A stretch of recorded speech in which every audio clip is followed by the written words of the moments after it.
আসসালামু আলাইকুম সুপ্রিয় দর্শকবৃন্দ, আশা করি সবাই ভালো আছেন। তো অনেক দিন পরে আপনাদের মাঝে আবার একটি ভিডিও আর কি তুলে ধরছি। সেটা হচ্ছে আমাদের ঘাসের বাগানের যে ভিডিওটা। মূলত অনেক দিন পরেই আর কি, সত্যি কথা বলতে অনেক দিন পরে কি ঘাসের বাগানে আসলাম। সেরকম একটা ঘাস কাটা লাগতেছে না, যেহেতু একটা গরু, এই জন্য প্রায় 2 থেকে 3 দিন পরে আসলাম। একটু দেখতে আসলাম যে পানি জমছে কি। দেখেন মেঘ কবে আছে, আবহাওয়া সেরকম একটা ভালো না, মেঘ কবে আছে, বৃষ্টি টিষ্টি হয়েছে, এই জন্য আসলাম। তো আসি দেখে আলহামদুলিল্লাহ অনেক ভালো হয়েছে ঘাস।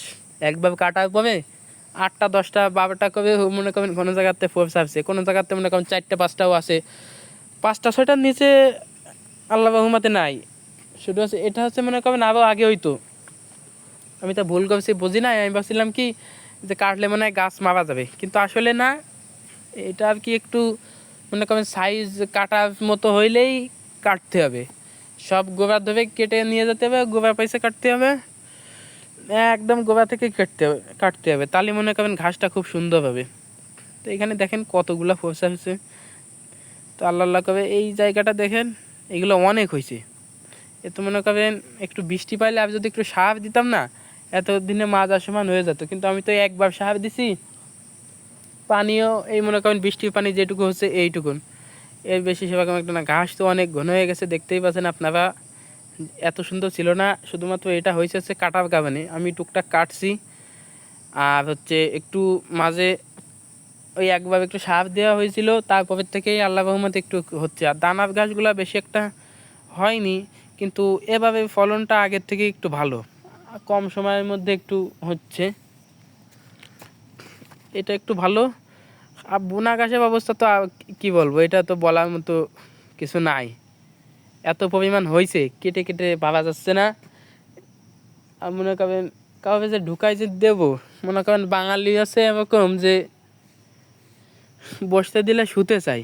তো যে আমি যদি একদিন ঢুকাই না, কাটবে, কিন্তু পরের দিন আমাদের না বললেই ঢুকে যাবে। এইরকম আছে এই জায়গার মানুষ। শুধু এই জায়গার না, এটা হচ্ছে সব জায়গায়, আমরা বাঙালিরাই এরকম। তো এক দাদাকে বলছিলাম, সে অসুস্থতার কারণে আসে না, আসতে পারে না। তারপর গরু আছে একটা, গরু অন্য অন্য জায়গায় বাসার পাশে, তো সে ঘাস টাস কেটে বেড়ায়, সবসময় আসে না। এই জন্য আমিও আর কি ওই যে এই পোলারটা যে সাইডটা বিক্রি করছি, ওই সাইডটা ও ঘাস কেটে নিয়ে যায়। আর হচ্ছে ওই বোনা ঘাসও কেটে নিয়ে যায়, নিয়ে যাক, নিয়ে গেলে আমারই পরিষ্কার হয়ে যাবে জায়গাটা। তো আপনারা দেখছেন যে জায়গাটা কেমন পরিষ্কার হয়েছিল এবং এখন কেমন আছে। এখন দেখেন সেরকম একটা ভালো নাই। এই যে যে গাছটা ধরলাম না, ওইটা হচ্ছে জার্মান ঘাস। জার্মান ঘাস আসলে আমি তো জানি না, অজানা হাইব্রিডের মতো হয় না। আমার তো যতদূর মনে হলো অজানা হাইব্রিডটাই ফলন, মানে গাছটা মোটা হয় একটু, কিন্তু ফলনটা নাকি জার্মান ঘাসের ফলনটা নাকি ভালো। দুটা ঘাসই পানিতে হয়। তো আমার কাছে অজানা হাইব্রিড একটা আছে, এটা আছে, একদম ভিডিও শেষে আপনাদেরকে দেখাবো। তো আসছিলাম অনেকদিন পরে আর কি ঘাস দেখতে, চাবি সাইড আর কি সব জায়গা থেকে আমি আর কি একটু ঘুরে ঘুরে দেখলাম। দেখেন এখনও কিন্তু অনেক ঘাস আছে, যেহেতু আমার একটু লস হয়েছে প্রথমবার। তো ইনশাল্লাহ পরের বার থেকে যদি ঘাস বেঁচে থাকে সবগুলো, তার পরের বার থেকে লাভ হবে।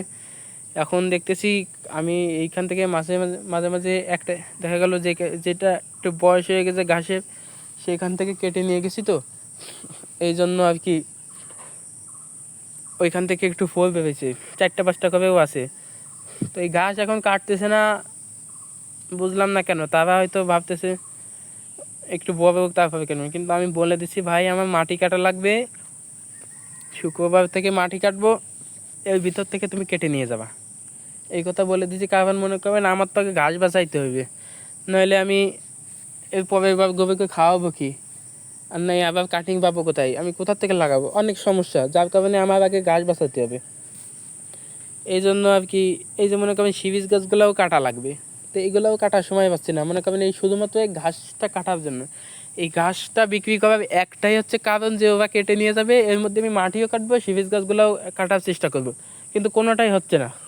এদিকে আমার কলেজও খুলে গেছে, আমি দেখা গেল আর সময়ই পাবো না, কারণ কলেজ তো 8টা থেকে এই জন্য মনে করেন ওই 8টা থেকেই হচ্ছে মনে করেন লোকজন কাজ করতে হবে। আমি তো তাদের ফেলে রেখে চলে যাইতে পারি না, কারণ এখানে কেউ নাই। আর কি কাজ করবে কি না এটা তো মনে করেন আমি যদি না থাকি তাহলে তো বোঝা যাবে না। এই জন্য কাছে অবশ্যই লোক থাকা লাগবে, লোক থাকলে কাজটা ভালো হবে।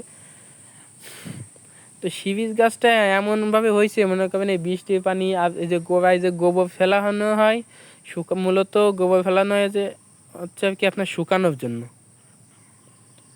তা ওই জন্য শিবিজ গাছটা আবার বেশি বেড়ে গেছে, কি বলবো প্রচণ্ড পরিমাণে বাড়ছে। দেখেন না অন্ধকার হয়ে গেছে, কিছু বোঝা, আলো কিন্তু একেবারে খারাপ নাই, কিন্তু এই উপরে এত পরিমাণ অন্ধকার হয়েছে মানে কিছু বোঝাই যাচ্ছে না, প্রচুর পরিমাণে অন্ধকার হয়েছে।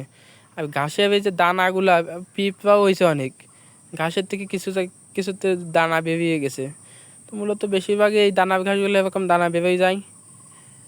হ্যাঁ, সেই হিসেবে দেখলাম আমার ছোটো চাষার ঘাসটা অনেক সুন্দর হয়েছে, আলহামদুলিল্লাহ।